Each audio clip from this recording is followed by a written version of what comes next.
Always great catching up with my next guest, Geoff Neal, who was supposed to fight Ian Garry a little while back. We're waiting to hear what's next. That's why we got him on here. Jeff, how's it going, man? How are you? It's going good, man. How you doing? Doing great. Should mention still 8th ranked welterweight in the division, so that's important to mention as well. But let's start there first, man. How are you doing health-wise? I know you had to withdraw from the Ian Garry fight. What's the latest on you right now as far as you training and all that? I'm back in the gym full-time. Health-wise, everything's good. It was just with the Garry fight, it's just something I needed to address, you know, and sucks that it happened before that fight because I really wanted that fight and I want to run it back, but I guess Ian Garry's not interested. For some reason, he thinks he beat me just because he made a shirt about me. But I still want to get that fight back. But you know, like it'll come back around. Like me and him are gonna have to fight. I think there's no way around it.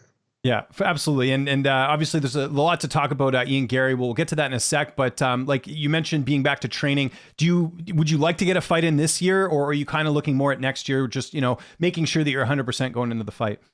I want to fight this year, but I don't even know if there's like because I want to fight in December. That's when I know I'll for sure be ready to go.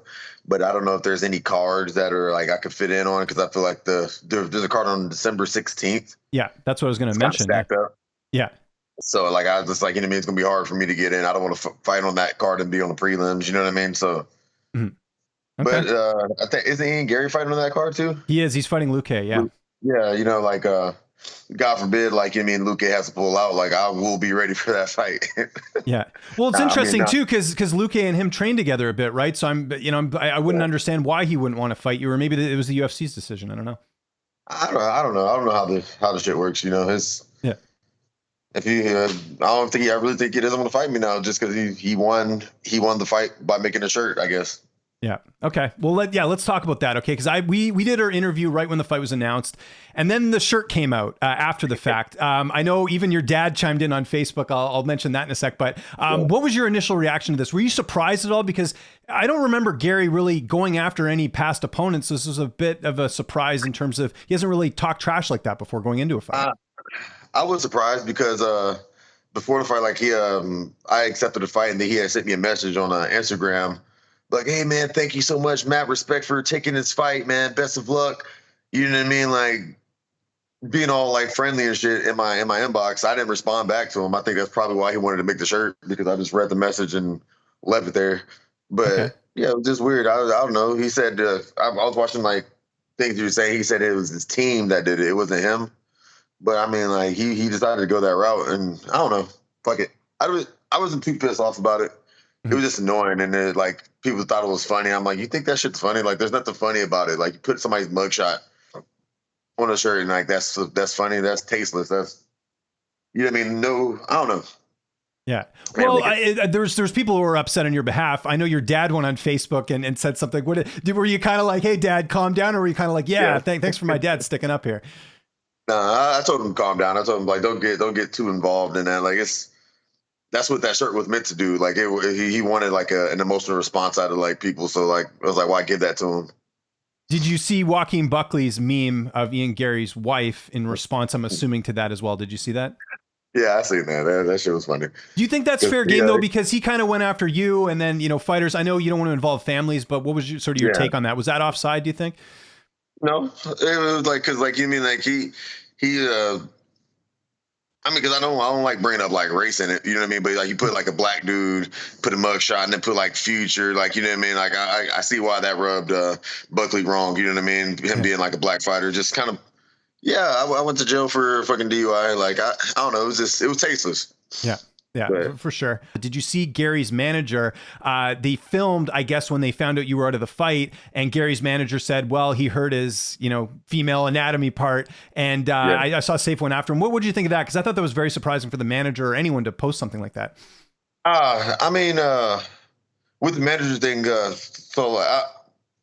pretty much, well, that manager had called me. Like, he called me because he has my number. Mm-hmm. Me and him have talked before, so if that gives you kind of any, like, picture on, like, you know what I mean, there's, like, history between us. So, like, he gave me a call and, like, apologized for it. So, like, I'm over it.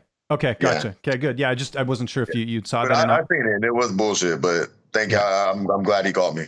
Yeah, well, your coach, and I mean, that's one thing I love about Safe. He sticks up for you guys if there's any sort of stuff like that, and he had a great post on Twitter about that. Okay, what did you think of his performance against Neil Magny? We know Magny was sort of hurt in the fight. What did you make of like him getting he was a dominant win for sure. Yeah, it was super dominant. Like, I mean, I can't really say too much because I lost in the Neil Magny, but you know what I mean? How I feel about my fight with Neil Magny, like, Ian did a good job. I'm gonna leave it at that. You know, he did a good job. I feel like he could have finished him, and like, why wouldn't he get a finish? But I mean, a dominant performance is a dominant performance. Like, you always don't have to get a finish. But hey, congrats to Ian. But I'm still ranked ahead of him, so let's fight.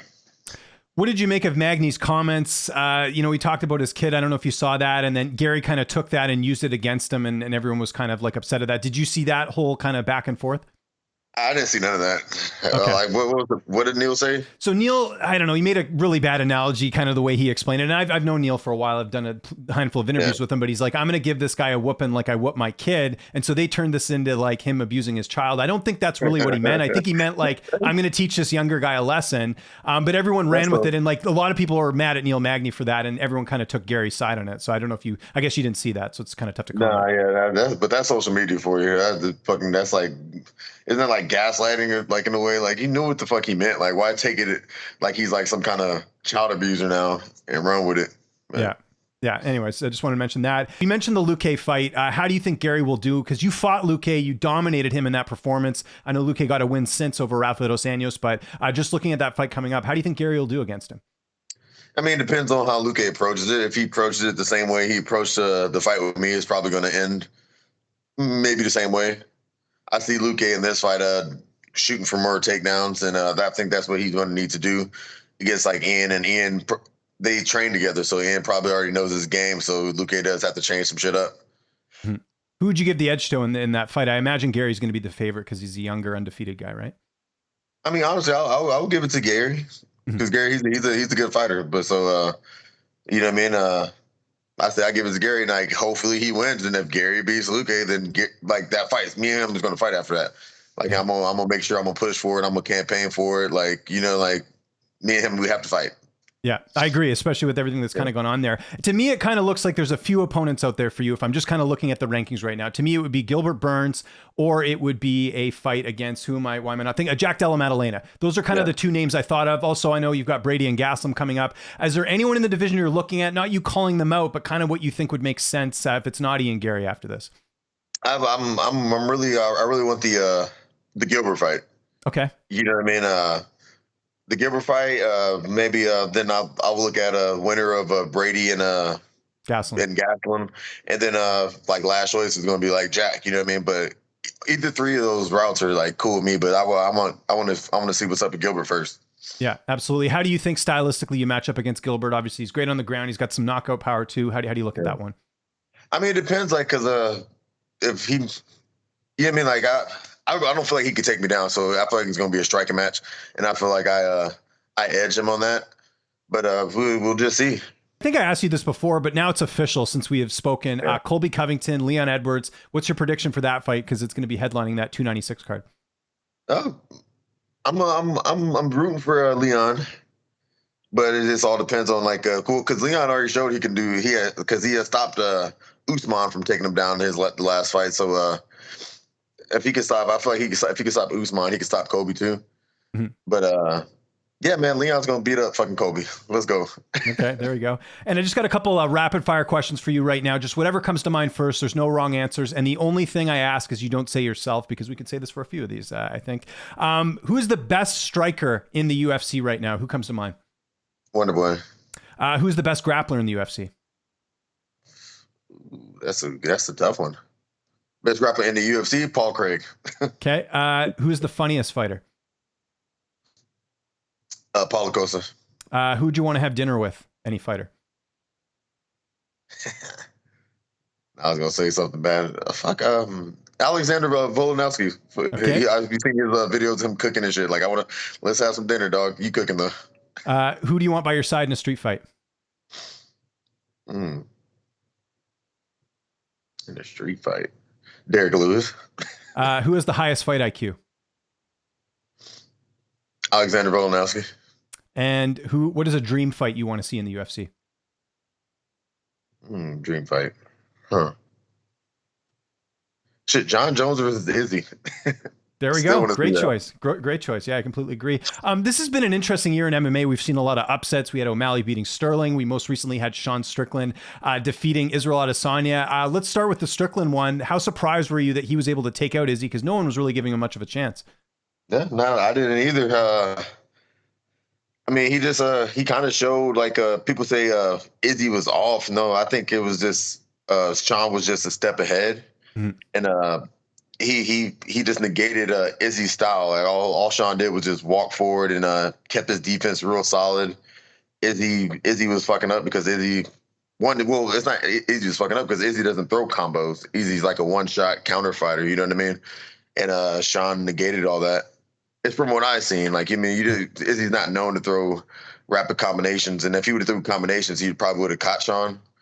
But you know, Sean just styles make fights, and Sean has negated all of Izzy's strengths and made Izzy look like he didn't belong in there. Well, not, you know what I mean? Yeah, no, I know what you meant. It was a dominant win. And what do you think of Sean Strickland as like a fighter? I know he says a lot of outlandish things. Are you a fan? Do you laugh, or do you think it's disrespectful? Like, what's the Geoff Neal take on Sean Strickland overall? I'm not trying to separate. You know what I mean? People's like they're what they do and the commentary and like how they go about their social media. I actually like Sean. Like I've messaged him and I talk about like I wanted like to train with him because I like his style as a fighter. You know what I mean? Mm-hmm. Just like a no bullshit, and like he's one of the training partners. Like you want him in your fight camp because he's gonna give you like that real fight vibe. You know what I mean? So I like him.